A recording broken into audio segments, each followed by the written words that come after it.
At 5 a.m. the city is still asleep. The streetlights glow lonely, as if waiting for someone. You sit on the edge of your bed, with silence outside the window. There's no noise, no likes, no notifications, no one to disturb you. Yes, this is the clearest, purest moment of the day. Unfortunately, 99% of people are still in their dreams. Only that 1% are already on their way. They know, to win the day, you must win the morning. Do you know what the biggest difference between the rich and the poor is? It's not education, background, or opportunities, it's how they start their day. Most people's first action when they wake up is to grab their phone, to look at other people's lives, their successes, and how others define them. But the rich, those who truly have control, they've already planned their lives before the sun comes up. They've already learned one thing: while you are passively receiving the world's information, others are busy creating the world. Have you seen Napoleon Hill's study of the habits of successful people? He interviewed 500 of the wealthiest and most influential people. Almost all of them shared one thing in common. They all had a morning ritual.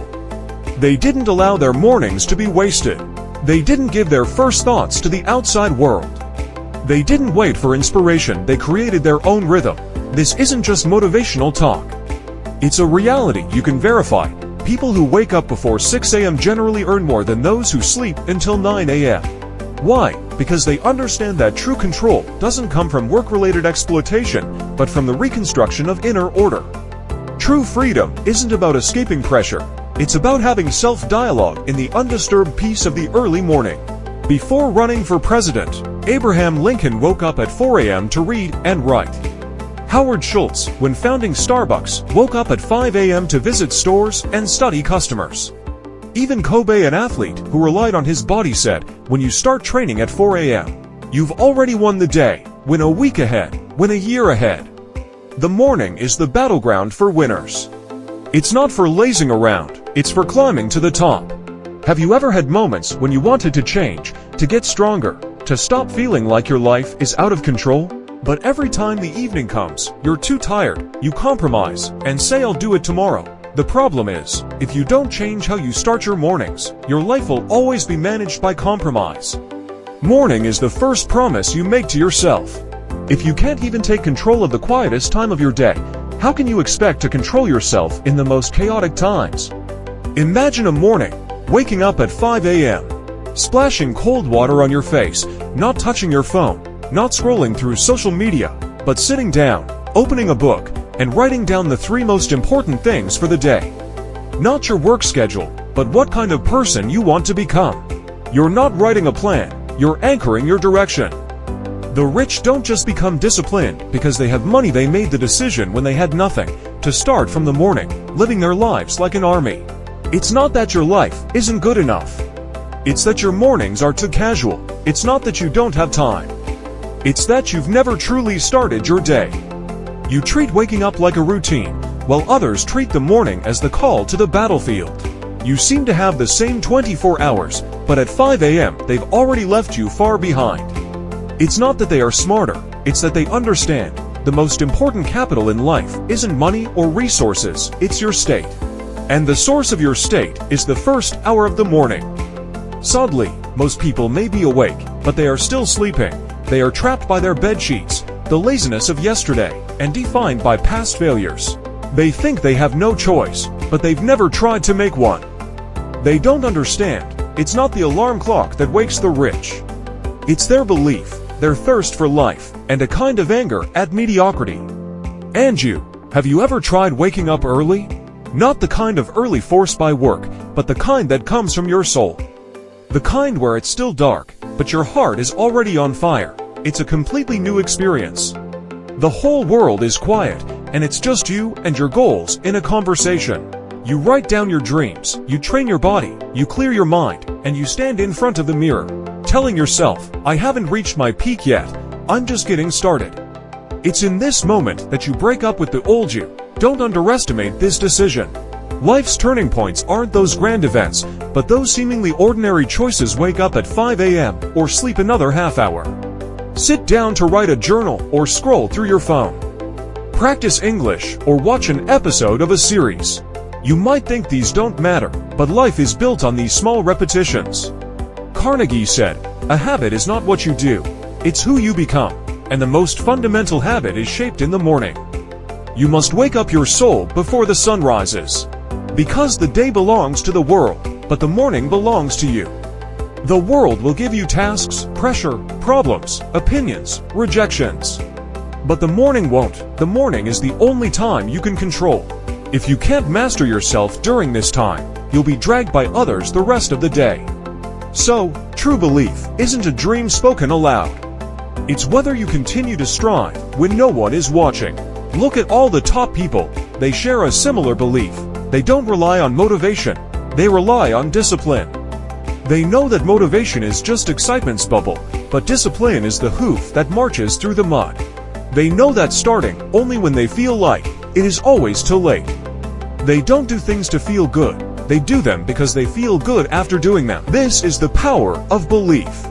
Napoleon Hill said, "Belief is a thought that is continually reinforced." If the first thing you do every morning is scroll through social media, compare your life to others, and worrying about your inadequacies, then you're reinforcing thoughts of failure. But if you wake up every day and tell yourself, "I have a mission, I am here for something great," even if you have nothing now, you'll gradually reshape the trajectory of your life. The rich and successful people's minds are already equipped with a hero system. They don't wait for opportunities to find them. They create opportunities. They don't make excuses. They wake up early, face the mirror, and don't ask, "Can I do this?" But ask, "How can I move my ambition forward today?" Yes, this is the difference. The poor are driven by emotions, working when they feel happy, procrastinating when they feel down.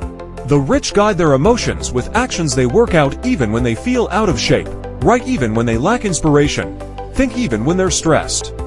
They no longer live based on feelings, they live based on commitment. They know one thing: if you want a life others don't have, you must do what others won't do. And the morning is the starting point where you separate yourself from the world. Do you want to turn things around? Do you want to be rich, powerful, in control of your life? Don't think about investments, industries, or resources first. Those are important, but they come later. The most important thing is how you wake up every morning. Will you ignite yourself before others even wake up? You must practice a mindset of leadership from the very first morning. Be active, not passive. Firm, not wavering. Self-driven, not pushed by others. You must tell yourself from today, no one is going to make you successful. No one will wake you up. You are your own revolution. You are the CEO of your own destiny. You're not here to clock in, be commanded, be arranged, or be restricted. You are here to create. You are here to conquer. You are here to leave your mark. And the beginning of all this doesn't lie on a stage, under the spotlight, or on social media, but in a quiet morning, when everyone is still asleep, and you sit at that desk and make the most important decision of your life. But just having the morning isn't enough. If you wake up just to get through today's tasks, you're still running for others. The meaning of the morning isn't just about waking up, it's about being clear. Have you seriously thought about what you really want in life? Not what your parents want, not what society expects, but your raw and unmasked what kind of person do you want to become? Those without a goal, waking up early is just early rising. They look busy, but they're merely redoing yesterday's chaos. They run fast, but have no direction. They stay busy, but remain stuck in place. But those who truly change the world, they all have a vision, one that's clear enough to be written down, spoken out loud, and lived out. Every morning for them isn't about handling tasks. It's about getting closer to that vision. Do you have such a vision? When you close your eyes, can you see where you'll be in 3 years, who you'll be with, what work you'll do, what life you'll live? Not a fantasy, but a precise vision. Not a vague success, but specific goals like I want to be the top designer in the world, I want to be $1 million freelance speaker, or I want to start a company that changes the industry. Vague wishes lead to procrastination. Clear goals create action. Those who wake up knowing what they need to do today don't waste time on ineffective socializing, empty entertainment, or meaningless anxiety. They don't care about other people's opinions because they know they're walking toward that vision. Every effort they make isn't random, it's precise. They don't ask, "Should I do this?" They ask, "How can I do this faster, harder, and more effectively?" Ford said, "Set a goal, then chase it with all your passion. That's how it's done." But many people aren't afraid of goals, they're afraid of them. They think they need to be ready before they can start. They forget, every goal's achievement doesn't depend on preparation, it depends on immediate action. You don't need to know all the details, you just need to take the first step. Step 1, write it down. Step 2, research it. Step 3, sign up online. Step 4, make that call. Step 5, take action. You think successful people are born confident, but they've just built courage through repeated steps. They've felt fear, anxiety, and self-doubt, but they didn't stop. They didn't wait for the right conditions to move, they forced the right conditions through action. Lincoln once said, "Give me 6 hours to chop down a tree, and I will spend the first for sharpening the axe." But he never sat idle, he sharpened as he worked. He knew hesitation is the deadliest slow poison, and action is the only antidote. But don't think that having goals and taking action means it will be smooth sailing. You'll soon hit the first wall.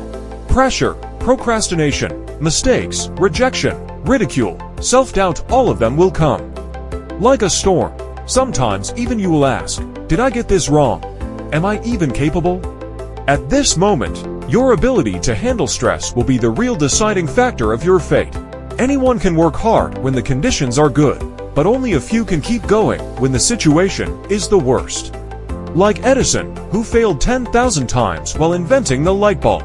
A reporter asked him, "Have you failed 10,000 times?" He calmly replied, "I've only found 10,000 ways that don't work." This isn't stubbornness, it's belief reborn under pressure. Success is never a straight path, it's a staircase built from failures. You must learn to climb it, step by painful step. Will it hurt, of course? But real growth isn't about being pain-free, it's about moving forward despite the pain. Do you want to become strong? Not because everything is smooth, but because you've learned to stay steady in the face of the wind. Imagine standing in the cold air at 6 a.m. tired, anxious, with no applause, no one to understand you, but you take that step anyway. At that moment, the entire universe remembers your name. At that moment, you're no longer ordinary. You become someone who can weather the storm, who keeps moving forward in silence. And fate only answers to such people. But none of this means anything without self-discipline. You can have dreams, visions, plans, and passion, but without the iron will to execute them, they remain mere daydreams. The world never lacks inspiration, but it only makes way for those who take action. Self-discipline is the war between you and laziness. The more disciplined you are, the freer you become. It sounds like a paradox, but it's a law. Lazy people seem free, but in reality, they're controlled by emotions, phones, and procrastination. Disciplined people seem restrained, but they control the most important lever in life. If you want a better body, you must eat chicken breast when others eat fried chicken. If you want more wealth, you must study finance and negotiation while others watch short videos. If you want to become irreplaceable, you must quietly improve your skills and hone your abilities when others are relaxing after work. This isn't asceticism, it's the awareness of a warrior. Napoleon Hill said, "Self-discipline is the scepter of your inner king. Without it, you're a slave to your soul. With it, you can ride the horse of destiny, charging toward the peak. But the world will not remain unchanged for you. Plans can't keep up with changes, changes may not make sense. You'll be thrown off rhythm, pulled off course by unexpected events, knocked down by pandemics, layoffs, betrayal, and failure. This is reality, but you must cultivate the second skill, adaptation. It's not compromise, it's reconstruction. It's not retreat, it's rising again. True strength isn't about never falling. It's about getting back up after each fall. When the world changes, you change. You can't be like old machines stuck in a single gear. You're alive, you can learn, reconstruct, and evolve again. You must flow like water. When you encounter an obstacle, you go around it. When you hit a deep valley, you form a torrent. Disney went bankrupt. Jobs was fired from the company he founded. Musk had 3 rockets explode. But they didn't sink. They adapted, restarted, and moved on. You must become this kind of person, the one who can rebuild systems, renew faith, and rise again, even when everything falls apart. And all of this starts with learning. Continuous learning isn't "I already know," it's "I can always become stronger." The only asset in this age that will never depreciate is your knowledge, your mind. and your understanding of how the world works. The poor are anxious about unemployment, while the rich keep learning. The poor say, "I'm not suited for this," while the rich say, "I can learn this." The difference isn't talent, it's mindset. Every new skill you learn is a key that opens the door to the future. Don't understand the market? Don't understand negotiation? Afraid of public speaking? Then learn it. Start now. At 5 a.m. pick up a book, open a course, practice simulations. Once you take action, the world will start opening doors for you. But don't forget, during your progress, there's a force many people overlook: gratitude. Not weak, compromising gratitude, but determined, leading gratitude. You must remember, every resource, every opportunity, and even every setback you have today is fuel for your journey forward. Gratitude keeps you from being consumed by negative emotions. Gratitude allows you to see light in the hardest moments, like a ship in a storm. The only thing that prevents it from losing control isn't the engine, it's the anchor. And gratitude is that anchor. You are grateful for your health. You are grateful for your ability to make choices. You are grateful for those who caused you pain because they pushed you to grow. You're not grateful because everything is going smoothly, but because you choose to turn everything into your strength with a grateful heart. You are grateful for life's trials because you know they're not meant to torment you, but to polish the person you're destined to become, the person who will change the world. Now, ask yourself, what is the ultimate purpose of your life? It's not just getting by, it's not having some money, and it's not avoiding difficulty. You are here to change your fate, to live the greatest version of yourself, the one that has always called to you from deep within your heart. You're not here to make up the numbers. You're not here to stay silent. You're not here to compromise. You are here to ignite the fire. So now, I'll ask you one question. How much longer will you keep handing control of your life to others? Will you hand it over to your procrastination, your emotions, others' opinions, the version of you that complains about the world but never changes it? You say you want freedom, wealth, and to leave your mark on the world, but you wake up later than anyone else, leave plans half-written, give up on goals before they start. Slide back into your comfort zone when you're a little tired, then begrudge others' success while downplaying your own failures. Enough. You've slept enough, made excuses enough, stayed silent enough, avoided enough. It's time for you to sever all ties with the old you. Not tomorrow, not next week, not when the next burst of inspiration strikes at midnight, but now. Stand up, put your phone down. Walk to the mirror, look into those familiar yet unfamiliar eyes, and tell yourself, I will no longer wait. I will no longer hesitate. From this morning on, I am my own creator, leader, and designer. While others are still dreaming, I am awake and moving forward. I will train my body like a soldier trains muscles. I will sharpen my will like a craftsman hones a blade. I will clarify my goals like a general plans a battle. I will make plans, follow through, iterate, and improve until this world can no longer ignore me. Do you want to know what destiny is? Destiny is not where you were born, who your father is, or the label society gave you. Destiny is the attitude with which you wake up every morning. Are you passively awakened, or are you waking up the world? Are you searching for excuses, or are you rushing toward your goals? Are you staying a spectator, or are you determined to step onto the stage you've always belonged to? You must realize every day you live right now is shaping the future version of you. If you continue being lazy, confused, compromised, and waiting, you'll still be standing in the same place 5 years from now, watching others climb to the top. But if you begin today, starting with the morning, you will become the person everyone else will eventually want to imitate. Who does the world belong to? It doesn't belong to the one with the most opportunities, the smartest, or the luckiest. It belongs to the one who starts earlier than others, persists harder than others, and moves more precisely than others. It belongs to the one who doesn't wait for fate to arrange things, doesn't wait for a benefactor, doesn't rely on luck, but breaks through with willpower and clears the way with action. It belongs to the one who, even if the whole world says impossible, will still firmly say, "Watch me, you are not ordinary. You are not a failure defined by life. You are not meant to be a background player of mediocrity. You are a person born with a spark, but you must ignite it. Not wait for it to burn on its own, but light it with your own hands. With your morning, your will, your plans, rhythms. efforts, resilience, and stress tolerance. Burn that spark deep into your bones, so that it becomes the tone in your voice, the way you walk, and the sharpness in your eyes. No longer will you trade 5 minutes of entertainment for 5 years of accomplishment. No longer will you trade momentary comfort for a lifetime of brilliance. From now on, everything about you is different. Your alarm clock is not to wake your body, it's to wake your soul. Your schedule is no longer a to-do list, it's a victory plan. You no longer ask, "Can I do this?" You ask, "How far can I go today?" You no longer need others to approve of you, because you will stand on the lighthouse, lighting your own path. So, I'll say it one last time. If you want to win, start by winning the morning. If you want to control your life, start by controlling your day. If you want to be wealthy, start now. Make your whole self worthy of the next level version of you. The rich plan their lives in the morning. The poor are still waiting for fate to deal the cards. It's time for you to throw away those old cards and become the dealer. Stand up. Don't just listen to this speech and stay the same person who wants to try. Start being the person who will truly and change the world. Starting from 5 a.m. tomorrow. No, from this moment on, fate is yours to own.